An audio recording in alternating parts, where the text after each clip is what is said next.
Hello friends, welcome to Chittu recipes. இன்னைக்கு நம்ம சேனலில் ஒரு சூப்பரான day in my life blog தான் பார்க்க போகிறீங்க. இந்த வீடியோ எடுத்த அன்னைக்கு நாங்கள் கூட்டஞ்சோறு ஆக்கியிருந்தோம், அதை தான் உங்கள் கூட ஷேர் பண்ணியிருக்கேன். வீடியோ ரொம்பவே இன்ட்ரெஸ்டிங்காக இருக்க போகுது. ஸோ வீடியோ ஃபுல்லாக ஸ்கிப் பண்ணாமல் பாருங்கள். இப்போ வாங்க வீடியோக்குள்ளே போகலாம். கொஞ்ச நாள் முன்னாடி நம்ம சேனலில் விறகடுப்பு சமையல் அப்படின்னு சொல்லிட்டு ஒரு வீடியோ ஷேர் பண்ணியிருப்பேன், மச்சி சமைச்சது. அந்த வீடியோலேயே நான் சொல்லியிருப்பேன், விறகு அடுப்பில் சமைச்சு சாப்பிட ஆசையாக இருக்குன்னு சொல்லிட்டு அம்மாட்டெல்லாம் போய் சொன்னேன்னு சொல்லிட்டு. அதே மாதிரி மச்சியோடைய மச்சி, சாச்சி ஃபேமிலி எல்லாம் சேர்ந்து ஒரு 4 ஃபேமிலியாக சேர்ந்து மச்சி வீட்டுக்குள்ளேயே சமைச்சு கூட்டஞ்சோறு மாதிரி சாப்பிடலாம் அப்படின்னு சொல்லிட்டு பிளான் பண்ணியிருந்தாங்க. ஸோ அன்னைக்கு டே எப்படி போச்சு அப்படிங்கிறது தான் இந்த வீடியோவில் பார்க்க போகிறோம். அன்றைக்கி சமையலுக்கு என்ன பண்ணலாம், பல்காக சமைக்க போகிறோம் 4 ஃபேமிலிக்கு. ஸோ பிரியாணி போட்டு தாளிச்சா வச்சு சிக்கன் பொரிச்சிக்கலாமான்னு ஃபஸ்ட்டு பேசினோம். பிரியாணி சாப்பிட்டு இப்போ ஹஜ் பெருநாள் வேற முடிஞ்சிருக்கு, ஒரே மேரேஜ் ஃபங்க்ஷன், அப்படி இப்படி பிரியாணி நிறையவே சாப்பிட்ற மாதிரி இருக்குது. எப்போவுமே இப்படி ஃபேமிலியாக சேர்ந்தா இதானே பிரியாணி தானே சமைக்கிறோம், இந்த தடவை ஏதாவது டிஃப்ரெண்ட்டாக ட்ரை பண்ணலாம் அப்படின்னு சொல்லிட்டு யோசிச்சுட்டு இருந்தோம். விறகடுப்பில் சமைக்கிறோம் அப்படின்றாலே எல்லாருக்குமே மண் சட்டியில் மீன் குழம்பு வச்சா பிடிக்கும். பட் நம்ம 4 ஃபேமிலிக்கு சேர்ந்து மீன் குழம்பு மண் சட்டியில் வைக்கிறதுக்கு அந்த சட்டி பத்தாது, அவ்வளோ பெரிய சட்டி நம்மள்ட்ட இருக்காதுல்ல. மண் சட்டி பொதுவாக நம்ம வீடுகளில் நம்ம ஒரு ஃபேமிலிக்கு சமைக்கிற அளவுக்கு தான் இருக்கும். ஸோ அதை கிவ் அப் பண்ணியாச்சு. நெக்ஸ்ட் என்ன பண்ணலான்னு யோசிச்சு நேட்டிவ் ஸ்பெஷல் சாப்பாடு தான் இன்னைக்கு. எங்கள் ஊரில், அதாவது எங்கள் அம்மா ஊர், அப்பா ஊர் எல்லாமே அந்த ஊர் தான். அந்த ஊரில் கல்யாணம்னா எந்த மாதிரி சமைப்பாங்களோ, எப்படி பரிமாறுவாங்களோ, சேம் அதே மெத்தட்லேயே இன்னைக்கு நம்ம சமைச்சு சாப்பிட்லான்னு சொல்லிட்டு அந்த ஐடியாவே ஃபைனல் பண்ணிட்டு ஓகேன்னு சொல்லிட்டு அதுக்கு தான் வேலை பார்த்துட்ருக்கோம். காலை சாப்பாட்டுக்கு பாஸ்தா ரெடி பண்ணியிருந்தோம். பாஸ்தா அதையும் விறகடுப்புலையே வேக வச்சுட்டு அதுக்கு தான் மச்சி வெங்காயம் உரிச்சு கேட்டு இருந்துச்சு, அதுக்கு தான் வெங்காயம் கட் பண்ணிகிட்ருக்கேன். லஞ்சுக்கு தேவையான வெங்காயமும் இப்பயே உரிச்சு வச்சிடலான்னு பெரியம்மாவும் உரிச்சிட்ருக்காங்க. சின்ன வெங்காயம் நிறைய தேவைப்படும், ஸோ அது எல்லாமே உரிச்சிட்ருக்காங்க. ஒரு பக்கம் பாஸ்தாவும் ரெடி ஆகிட்டுருக்கு.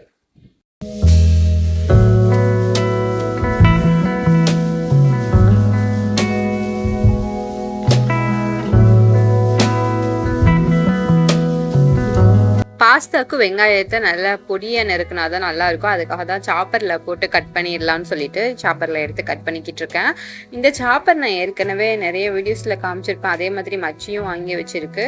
ஸோ அதில் போட்டு கட் பண்ணிட்டா ஈஸியாக இருக்கும்னு சொல்லிட்டு கட் பண்ணிட்டு இருந்தேன். அப்போ பெரியம்மா என்கிட்ட ஒன்று இருக்குமா வெங்காயம் கட் பண்ணுறது, அதுலேயும் கட் பண்ணிப்பாரு அப்படின்னு சொல்லிட்டு தந்தாங்க. அதையும் நான் வீடியோவில் காட்டுறேன். நான் இதுலேயே தான் கட் பண்ண போகிறோமே நினச்சிட்டு வெங்காயத்தை பெரிய பீசஸாக கட் பண்ணி இதில் போட்டுட்டேன். அப்புறம் அது எடுத்துகிட்டு வந்து தந்துட்டாங்களா, ஸோ அதுக்கு மாற்றிக்கிட்டாச்சு. இதுதான் அந்த நீங்கள் ஆன்லைனில் பார்த்துருப்பீங்க, ஆனால் யாரும் இதை வாங்கிடாதீங்க. ஏன் சொல்கிறேன்னா, ஃபஸ்ட்டு இதை நான் மாற்றி போட்டுட்டேன், எனக்கு தெரியாதில்ல, யூஸ் பண்ணதில்ல. அதுக்கப்புறமா இப்படி இல்லைன்னு சொல்லிட்டு திரும்ப அதை கரெக்டாக வச்சுட்டு சுற்றணும். இந்த மாதிரி இருக்கும், இதை வச்சு சுற்றினா வெங்காயம் கட் பண்ணி வரும். சுற்றுறதுக்கே ரொம்ப ஹார்டாக இருந்துச்சு, கையெல்லாம் வலிச்சிச்சு. வெங்காயம் அந்த சாப்பரில் மாதிரி ரொம்ப பொடிசாலாம் கட் பண்ணி வரல, கொஞ்சம் பெரிய பெரிய பீஸஸாக தான் இருந்துச்சு. அதில் இருந்ததுக்கும் இதில் இருந்ததுக்கும் நிறைய வித்தியாசம் இருக்குது. பாஸ்தாவுக்கு தக்காளியும் அரைச்சி வச்சு கருவேப்பிலெல்லாம் எடுத்து வச்சுட்டாங்க. நான் சட்டி வச்சு பாஸ்தா தாளிக்க போகிறாங்க. இந்த சாப்பரில் கையை கட் பண்ணிடுச்சு, ரெண்டாவதாக காமிச்சதில் எல்லோ கலர் சாப்பர் அதில் வந்து உள்ள வெங்காயம்லாம் ஒட்டிகிட்டு இருக்குன்னு எடுக்கும் போது நல்லாவே கையை கிழிச்சிருக்கு. எனக்கு அப்போ தெரியல, அப்புறமா தான் காந்ததுன்னு பார்த்தா கிழிச்சிருக்கு. ஸோ நான் எதுக்கு இந்த சாப்பரை காமிச்சேன்னா, இந்த சாப்பர் வந்து கண்டிப்பாக ஆன்லைனில் வாங்கிடாதே. நம்ம ஃபஸ்ட்டு காமிச்சோம்ல அந்த மாதிரி வேணால் நீங்கள் மீஷோவில் கூட இருக்குது, அமேசானில் இருக்குது, வாங்கி யூஸ் பண்ணலாம், நல்லாயிருக்கும். சாப் பண்ணுறதுக்கும் நல்லா இருக்குது, எந்த ஒரு ப்ராப்ளமும் இல்லை. இந்த மாதிரி க்ளீன் பண்ணுறது ஈஸியாக இருக்கும், பிளேடை தனியாக எடுத்து வச்சுட்டு க்ளீன் பண்ணிடலாம். இந்த எல்லோ கலர் சாப்பர் வந்து கட் பண்ணுறதுக்கும் கொஞ்சம் ஹார்டாக இருக்குது, வெங்காயமும் பெருசாக கட் ஆகி வருது, ரெண்டாவது நம்ம கையவும் சேர்த்து கட் பண்ணி விட்டுருச்சு. வெங்காயத்தை கட் பண்ணி திரும்பி பார்த்தா பின்னாடி விளையாடு ஜாமான் கடையே இருக்கு. ஓகே, மச்சி செய்கிற பாஸ்தாவை வேடிக்கை பார்க்கலாமா? குட்டி குட்டியாக சாப் பண்ணி வச்சிருந்த வெங்காயம், கருவேப்பிலெல்லாம் எண்ணெயில் ஃபஸ்ட்டு தாளிச்சிட்டு, அதுக்கப்புறமா தக்காளி அரைச்சி வச்சிருந்ததை சேர்த்துட்டு, அந்த பச்சை ஸ்மெல் போனதுக்கப்புறமா வெங்காயம் தக்காளியை கொஞ்சம் லைட்டாக ஒதுக்கி விட்டுட்டு நடுவுலையே முட்டையை கொத்தி ஊற்றுறாங்க. இஞ்சி பூண்டு பேஸ்ட்டு சேர்க்க மாட்டாங்களாம். நான் செய்யும்போது கருவேப்பிலை சேர்க்க மாட்டேன், பட்டை கிராம்பு ஏலக்காய் போட்டு தாளிப்பேன். இஞ்சி பூண்டு பேஸ்ட்டு கொஞ்சம் சேர்த்துக்கிறவேன். முட்டையை வந்து தனியாக தான் கட் பண்ணி போடுவேன், ஐ மீன் தனியாக வேக வச்சு கட் பண்ணி சேர்ப்பேன். நான் செய்கிற மாதிரி ரெசிபி வீடியோ ஷேர் பண்ணுறேன். இது மச்சியோட வெர்ஷன். மச்சி வந்து மஞ்சள் தூள், கரம் மசாலா, சிக்கன் மசாலா, மிளகாய் தூள் இவ்வளோ தான் சேர்த்துருக்காங்க. இதெல்லாம் சேர்த்துட்டு அந்த மசாலா ஸ்மெல் போனதுக்கு அப்புறமா இது வேக வச்சிருந்த பாஸ்தாவை சேர்த்துறாங்க, அவ்வளோதான். இந்த டேஸ்ட்டுமே நல்லா தான் இருந்துச்சு, டிஃப்ரெண்ட்டாக நல்லா இருந்துச்சு.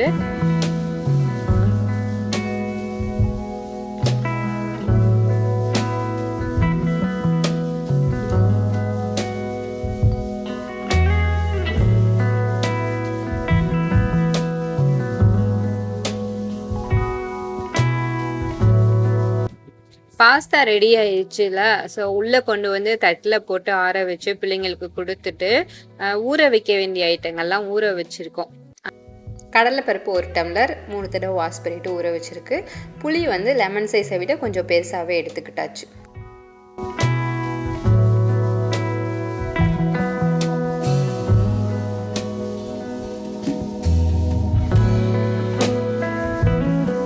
இனி சாப்பிட்டுட்டு லஞ்சுக்குரிய வேலைகளை அப்படியே கண்டினியூ பண்ணினது.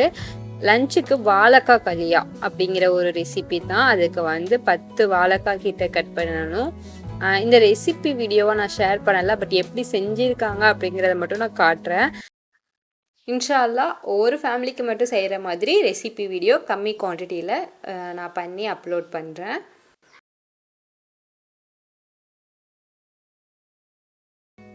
அன்றைக்கி கறி, சிக்கன், மட்டன் ரெண்டுமே வாங்கியிருந்தோம். சிக்கன் பொரிக்கிறதுக்கு, மட்டன் ஆணம் காய்ச்சறதுக்கு, கல்யாணக்கார வீட்டிலலாம் காய்ச்சுற மாதிரி கறி ஆணம்.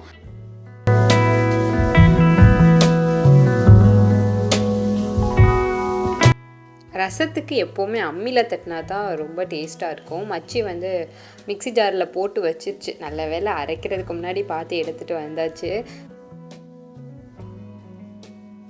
அம்மிக்கல் இல்லாட்டி இடிக்கல் இருக்கும்ல, அதில் தான் வச்சு நல்லா தட்டுவேன், அப்போ தான் நல்லா இருக்கும். நுணுக்கியாச்சு ரசத்துக்கு. இப்போ வந்து அடுப்பில் சட்டி வச்சுட்டாங்க. இது ஃபஸ்ட்டு பண்ண போகிற ரெசிபி வாழைக்காய் களியா. அதுக்கு கொஞ்சம் தேங்காய் எண்ணெய், அப்புறம் குக்கிங் ஆயில் நார்மலாக நம்ம யூஸ் பண்ணுற எண்ணெய் ஊற்றியாச்சு, சூடாகிக்கிட்டு இருக்கு. தாளிக்கிறதுக்கு பட்டை, கிராம்பு, ஏலக்காய், சின்ன வெங்காயம். இந்த ரெசிபிக்கு சின்ன வெங்காயம் தான் மோஸ்ட் இம்பார்ட்டன்ட். சின்ன வெங்காயம் நிறைய இருக்கணும். தக்காளி கொஞ்சமாக சேர்த்தா போதும். இன்னொன்று முக்கியமான பொருள் கொழுப்பு, மட்டன் கொழுப்பு. கறி வாங்குறப்போ கொழுப்பு இருக்கும்ல, அந்த கொழுப்பு. அன்னைக்கு மட்டன் வாங்கும்போது கொழுப்பு எக்ஸ்ட்ரா சொல்லியே வாங்கி வச்சுருந்தோம். தாளிக்கிறதுக்கு பட்டை, கிராம்பு, ஏலக்காய் சேர்த்துட்டு சின்ன வெங்காயம் சேர்த்து வெங்காயம் வதங்கி வரும்போதே கொழுப்பையும் உள்ளே சேர்த்து வதங்க விட்டுறணும். அதுக்கப்புறமா தான் தக்காளி எல்லாம் ஆட் பண்ணணும்.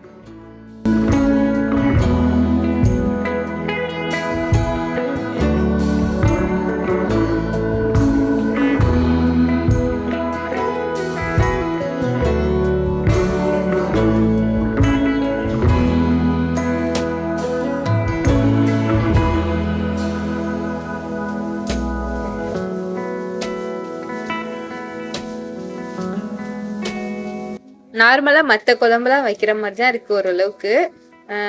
வெங்காயம் அந்த கொழுப்பெல்லாம் வதங்கும் போது இஞ்சி பூண்டு பேஸ்ட்டு சேர்த்து அதோட பச்சை வாசனை போனதுக்கப்புறம் தக்காளி, கருவேப்பிலை, மிளகாய் தூள், அதுக்கப்புறமா இதுனா தேங்காய் பால். ஃபர்ஸ்ட் தேங்காய் பால் லைட்டா ஆட் பண்ணாங்களா, அது எதுக்காகனா அடி பிடிச்சிச்சு இஞ்சி பூண்டு சேர்த்தோன்னே.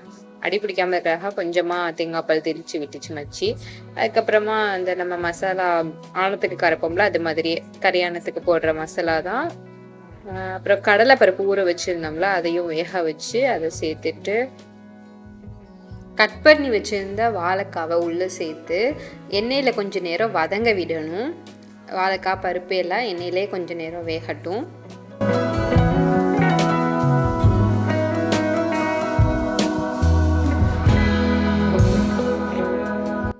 பருப்பு சேர்த்துட்டதால நல்லா மிக்ஸ் பண்ணி கொடுத்துட்டே இருக்கணும். நல்லா மிக்ஸ் பண்ணிவிட்டு தேங்காய் பாலில் மசாலா தூள் போட்டு கரைசல் ரெடி பண்ணி வச்சுருந்தோம்ல, அந்த மசாலா கரைசலை சேர்த்துட்டு தேவையான அளவு உப்பும் போட்டுட்டு மூடி வச்சு கொதிக்க விட்டுறணும். நல்லா கொதிச்சதுக்கப்புறமா தலைப்பால் சேர்க்கணும். அவ்வளோதான் இந்த வாழைக்காய் கல்யாண ரெசிபி. இது ரொம்பவே டேஸ்ட்டாக இருக்கும். கல்யாணக்கார வீட்டு ரெசிபி. இது கூட தேங்காய் பால் ரசமும் ஊற்றி சாப்பிடும்போது ஒரு கல்யாணக்கார வீட்டில் சாப்பிட்ற மாதிரி அந்த ஃபீல் இருக்கும்.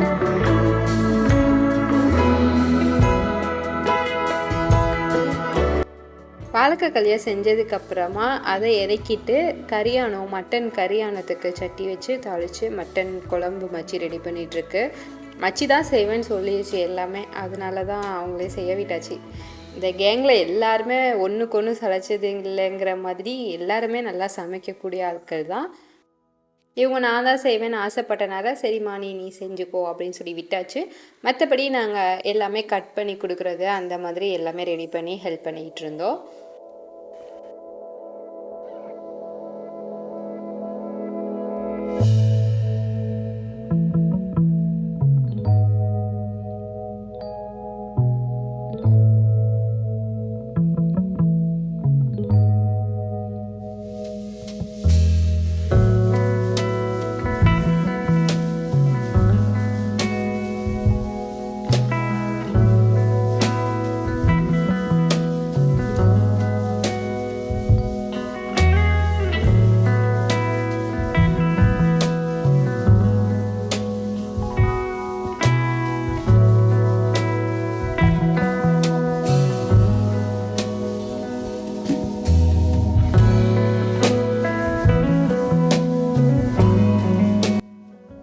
கரியானம் ரெடி ஆயிடுச்சு. பார்க்க நல்லா கலர்ஃபுல்லாக சூப்பராக இருக்குது. இந்த சட்டியை இறக்கிட்டு நெக்ஸ்ட்டு ரசம் வைக்கிறதுக்கு சட்டி வைக்க போகிறாங்க. அதுக்கு கொஞ்சம் தீயெல்லாம் பிரித்து அடுப்பை அட்ஜஸ்ட் பண்ணிவிட்டு அதுக்கப்புறமா தான் சட்டி வச்சாங்க. நம்ம கேஸ் அடுப்பில் சிம் ஹைன்னு ஈஸியாக வச்சிடலாம். இதில் விறகு அந்த மாதிரி பிரித்து கொஞ்சம் அட்ஜஸ்ட் பண்ணுவாங்க.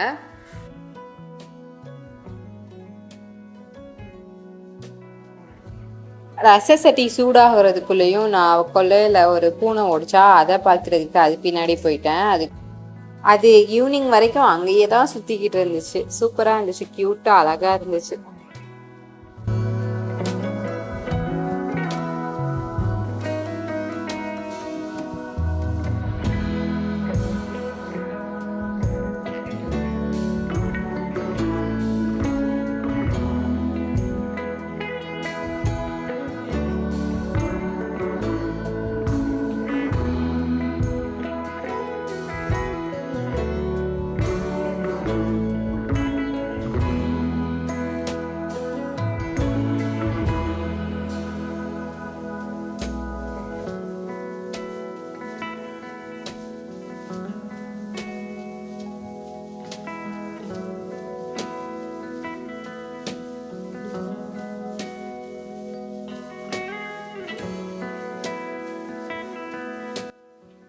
தேங்காய் பால் ரசம் பார்க்கவே செமையாக இருக்குல்ல. உமா வச்சது, உமா செஞ்சாதான் எல்லாருக்குமே ரொம்ப பிடிக்கும். ஸோ உமாவே சொல்லி வைக்க சொல்லியிருந்தோம். ஆனால் ரசம் பத்தலை. இது மதியானமே காலியாயிருச்சு. செம்ம டேஸ்ட்டாக இருந்துச்சு. ரசம் வச்சு முடிக்கிறதுக்குள்ளேயுமே லைட்டாக ஒரு தூரல் இறங்கி இருந்துச்சு. பார்க்கும்போது தெரியுதா, மேகம் மூட்டமாக இருந்துச்சு. லேசாக தூர்னுச்சு. எல்லா வேலையும் முடிச்சாச்சு. இனி சோறு மட்டும் ஆக்கணும். மழை வந்துருமோன்னு லைட்டாக பயமாக இருந்துச்சு. பட் மழை வரலை. சோறுமே விறகுடுப்புல போட்டாச்சு.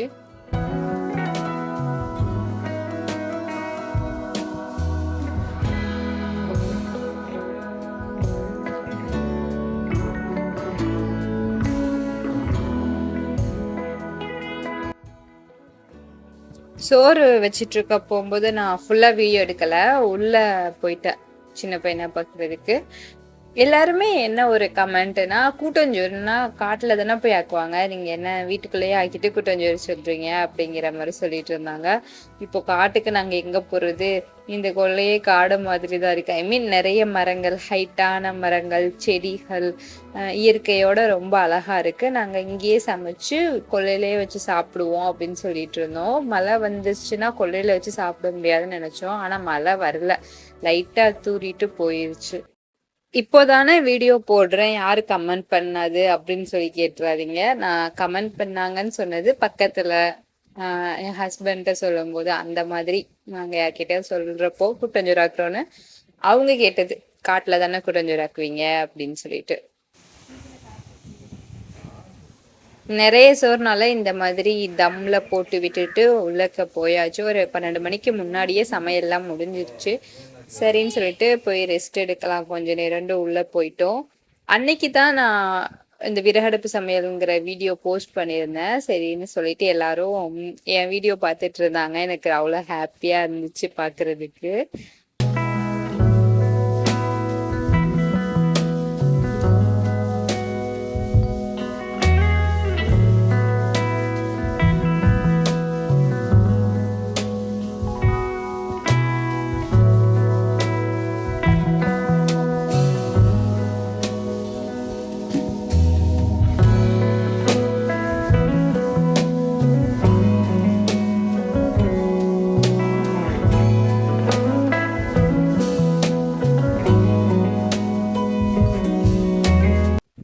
அல்ஹம்துலில்லா சமையல் முடிஞ்சிருச்சு. என்ன மெனுன்னு பார்த்துடலாமா? வெள்ளைச்சோறு, ஆட்டுக்கறி ஆனோ, வாழைக்காய் கலியா, அப்புறமா தேங்காய் பால் ரசம். இது கூடவே சிக்கன் 65, அது மட்டும் இன்னும் பொரிக்கலை. அதுக்கு பிரட்டி எல்லாம் ரெடியாக இருக்கு. அதையும் பொரிச்சுட்டா அவ்வளோதான். சிக்கனும் பொரிக்க ஸ்டார்ட் பண்ணியாச்சு. ஒரு பக்கம் சிக்கன் பொரிச்சிட்டு, ஒரு பக்கம் பிள்ளைங்களுக்கு சாப்பாடு கொடுத்துட்டு, அதுக்கப்புறமா தொழுதுட்டு என் மகனை தூங்க வச்சுட்டு தான் நான் சாப்பிட வந்தேன். நான் சாப்பிட வர்றதுக்குள்ளேயுமே சாப்பாடு இங்கே வச்சுட்டாங்க. ஸோ நான் நினச்ச மாதிரி சாப்பாடு பரிமாறதெல்லாம் பெர்ஃபெக்டாக வீடியோ எடுக்க முடியலை. அன்னைக்கு சஹன் சாப்பாடு தான் பிளான் பண்ணியிருந்தோம். சஹன்னா ஒரு பெரிய பிளேட்டில் ஒரு 3லேருந்து 4 பேர் வரைக்கும் ஒன்றா உட்காந்து சாப்பிட்றது, அதுக்கு பேர் தான் சஹன் சாப்பாடு. ஊர்ல எந்த விசேஷம்னாலும் இந்த மாதிரி சஹன் சாப்பாடு தான் செய்வாங்க. கல்யாணத்துக்கு சாப்பாடு இத்தனை பேருக்கு சாப்பாடு நம்ம சொல்றோம்ல, 100 பேருக்கு சாப்பாடு, 200 பேருக்கு சாப்பாடுன்னு, அங்க அந்த குவான்டிட்டியவே 100 சஹன் கேட்டிருக்காங்க, 100 சஹன் சமைக்கணும், அந்த மாதிரி தான் சொல்லுவாங்க. இப்போ வரைக்குமே சஹன் சாப்பாடு ஊர்ல இருக்குது. நாங்களும் எப்பவாவது இந்த மாதிரி ஃபேமிலியா சாப்பிட்றப்போ இந்த மாதிரி சாப்பிடுவோம். ஹதீஸ்ல கூட வரும்ல, ஒரு தட்டில் பல கைகள் நிறைந்த உணவு பரக்கத்து நிறைந்தது அப்படின்னு சொல்லிட்டு, அதுதான் இது. ரொம்பவே நல்லா இருக்கும், ஒரு மாதிரி அந்த ஃபீல் சூப்பரா இருக்கும். நாங்க அன்னைக்கு கொல்லையில வேற வச்சு சாப்பிட்டோமா, அல்ஹம்துலில்லாஹ் ரொம்பவே சந்தோஷமா சூப்பரா இருந்துச்சு. யாருக்கெல்லாம் இது முன்னாடியே தெரியும், நீங்க எல்லாம் இந்த மாதிரி சஹன்ல சாப்பிட்ருக்கீங்களா அப்படிங்கிறத கமெண்ட்ல சொல்லுங்க. சாப்பிடலாட்டியும் பரவாயில்லை, இனிமே வாரத்துல ஒரு நாள் இந்த மாதிரி வீட்டுல எல்லாரும் ஒண்ணா உட்காந்து ஃபேமிலியா சாப்பிடுங்க, நல்லா இருக்கும். இதுதான் ஸ்பெஷல் தர்பூசணி. சாப்பிட்டு முடிச்சதுக்கு அப்புறமா இந்த வாட்டர் மெலன் கட் பண்ணி கொண்டு வந்திருந்தாங்க. அதை தங்கச்சி எடுத்து சாப்பிட போணுச்சு. அப்போ அண்ணன் சாப்பிட்றாத, நம்ம வீடியோ எடுக்கணும், அப்புறம் தான் சாப்பிடணும், ஏன்னா நம்மளாம் யூடியூபரோட வாழ்ந்துக்கிட்டு இருக்கோம் அப்படின்னு சொல்லி கிண்டல் பண்ணிட்டு அவங்க 2 பேரும் தான் அந்த வீடியோவும் எடுத்து தந்தாங்க. இதுக்கு எப்படி ரியாக்ட் பண்ணுறதுனே தெரியல. இது நெக்ஸ்ட்டு சாச்சி எதுக்கு இந்த தோலெல்லாம் கட் பண்ணிக்கிட்டு இருக்குன்னா, பெரியம்மா விட்டு ஆட்டுக்குட்டிக்காக. அதுக்கப்புறமா பாத்திரத்தெல்லாம் அவுட்டோர்லேயே கழுவிட்டு உள்ளக்க போயாச்சு. கொல்லையிலே எல்லா வேலையும் முடிச்சுட்டு க்ளீன் பண்ணிட்டு ரெஸ்ட் எடுக்கலாம் அப்படின்னு சொல்லிட்டு எல்லாரும் உள்ளே போய் படுத்தாச்சு. ஃபைமா ஹோம்ஒர்க் பண்ணிக்கிட்டு இருக்கு.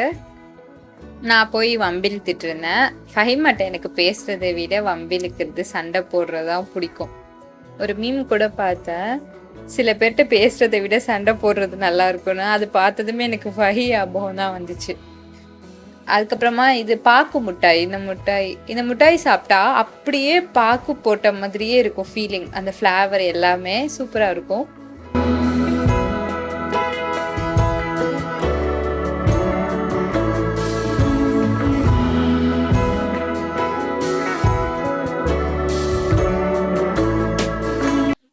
ரெஸ்ட் எல்லாம் எடுத்து முடிச்சுட்டு ஈவினிங் ஒரு 5 மணி போல் திரும்ப பிளாக் எடுத்துட்ருக்கேன்.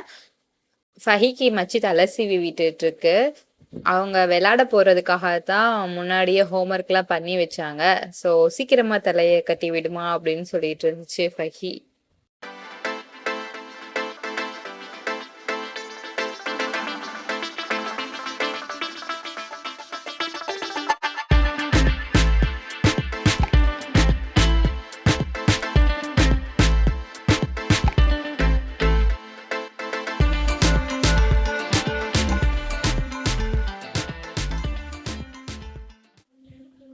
அசர் தொழுதுட்டு டீலாம் குடிக்கிறவங்க குடிச்சிட்டு கொல்லையில தான் உட்காந்துருந்தோம். நைட்டு சாப்பாட்டுக்கு எல்லாத்துக்குமே அந்த சோறு ஆணம் எல்லாமே மிச்சம் இருந்துச்சா, ஸோ நைட்டும் சாப்பிட்டே போயிடலாம் அப்படின்னு சொல்லிட்டு வெயிட் பண்ணோம்.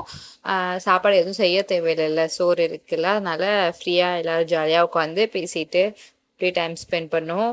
என்னோட குட்டி வந்து இங்கிட்டும் அங்கிட்டும் ஓடி விளையாண்டுட்டு இருந்துச்சு.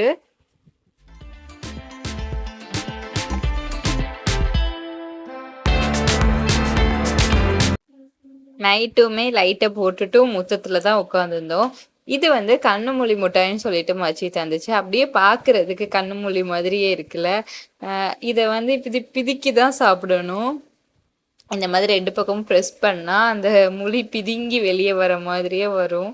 எனக்கு பார்க்குறதுக்கு ஒரு மாதிரியாக இருந்துச்சு. டேஸ்ட்டும் அவ்வளோவா நல்லா இல்லை, எனக்கு பிடிக்கல. அப்புறமா ரொம்ப நாளைக்கு அப்புறம் எனக்கு ரொம்ப ரொம்ப பிடிச்ச ஒரு வேலையை பார்த்துட்டு இருந்தேன்.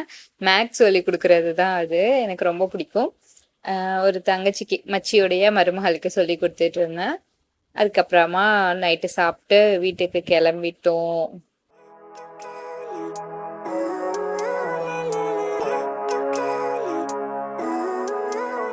ஸோ எங்களோட அந்த டே இப்படி தான் முடிஞ்சிச்சு.